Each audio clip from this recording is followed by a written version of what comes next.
Hello, friends. I'm going to begin by reading one of my favorite sections of the Bible. It's gonna seem kind of unrelated to the money thing at first, but I'll get there, trust me. Love is patient, love is kind. It does not envy, it does not boast. It is not proud, it is not rude, it is not self-seeking. It is not easily angered, it keeps no record of wrongs. Love does not delight in evil, but rejoices with the truth. It always protects, always trusts, always hopes, always perseveres. Love, ellipses, always trusts. And that's easily one of the hardest things in the Bible, I think. Trusting is really hard. Because people break your trust, right? Like, all the time. But interestingly, not all the time. I think especially of growing up with a sibling, I would do something for her, and, expect some sort of reciprocation, like, hey, if I help you with this chore, you'll help me with that chore, or if I stop annoying you in this way, you'll stop annoying me in that way, hoping for some sort of reciprocity, but it just didn't happen a lot of times. Like, my sister broke my trust a lot. And yet, if we turn this definition into love and combine that with another Bible verse that says, the number one rule is love everyone, basically, I'm paraphrasing, then that means we have to trust everyone? That doesn't make any sense. What are we supposed to do? Set ourselves up to be stabbed in the back, all the time? But ultimately, society doesn't function without trust, right? You can't run a background check on everyone you meet.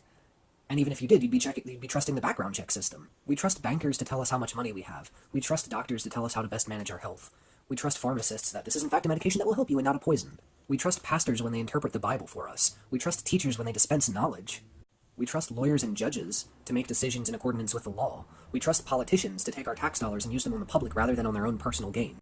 But our trust has been broken before. There are quack doctors. There are corrupt politicians. There are bad teachers. If we return to Aaron's metaphor, where Josh is a banker, and he says, well, Aaron has $10. Okay, well, now that this transaction has occurred, now Robert has $10. What if Josh suddenly decides that he has $20? Where did that $20 come from? He just said he had it, and now he has it. Or what if Josh starts charging transaction fees? Or what if he starts, lending money out and then collecting interest on it? What if he takes money from people, says he'll offer interest, but he always charges more interest than he offers? Now, to some extent, this is justifiable, because if telling people that they have money starts to be Josh's full-time job, then he, needs to eat, so okay, he can collect a little interest, he can charge a few fees, whatever. But if suddenly he had more money than everyone else, and he didn't actually, produce goods or services, then we would sort of feel like our trust was broken. We might be tempted to go up to Josh and say, hey man, you have more money than all of us, you're sort of, taking our money, and you're the one who says you have all the money, so, we can't really do anything about it, but, we'd really like you to, maybe not screw us over so badly? And that's kind of what Occupy Wall Street was all about. Now, I realize I'm risking getting a little bit political here, just by even mentioning Occupy. And I know he said we weren't, it was me who said we weren't going to get political, but I think it's fair and nonpartisan to suggest that some people that manage wealth in the United States have betrayed trust of a lot of people. And yet, we are required to always trust, even when our trust has clearly been violated. I mean, yeah, what else are you going to do? Not use money? Some doctors are quacks, but do you know enough about the biochemical mechanisms of health to treat yourself? Some teachers lie, but it's really hard to learn how to learn without the help of another person. Financial capital is built in trust. Social capital is built in trust. Political capital is built in trust. Initially, when I understood from 1 Corinthians 13 that I'm supposed to trust people, it was genuinely a difficult thing to absorb. But as I've grown up, I've sort of learned you need to trust people driving the opposite way down the highway, not to swerve into your lane. You have to trust the cars when you cross the street.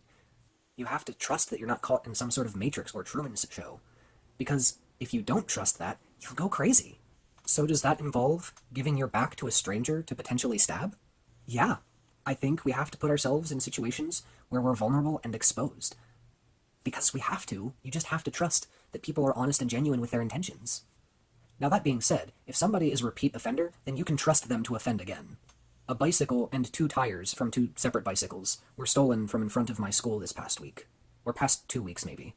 And believe me, I trust those robbers to steal again if they have the opportunity. So I've been locking my bicycle a little bit tighter than before, and I don't think that's distrustful. Currency and bank accounts, then, are just a manifestation of our trust for one another. The trust that exists in society is powerfully exemplified by, we see this green piece of paper, we trust that it's real. I mean, yes, obviously we check to see if it's counterfeit, but we trust that it represents some real value. But I also want to say that trust isn't only a necessary inconvenience. Trust can also be something absolutely beautiful. This evening, I went up to an artist, closed my eyes, and asked her to paint my face. I didn't pick out a specific sketch, I just said, kind of what the last person had, but a little bit more color. Then I closed my eyes and felt the brush across my face and had no idea what she was doing. And that interaction resulted in something really fascinating, I think. It'll be a bit after the date by the time I post this, but Feliz Dia de los Muertos y Feliz Dia de los Niños.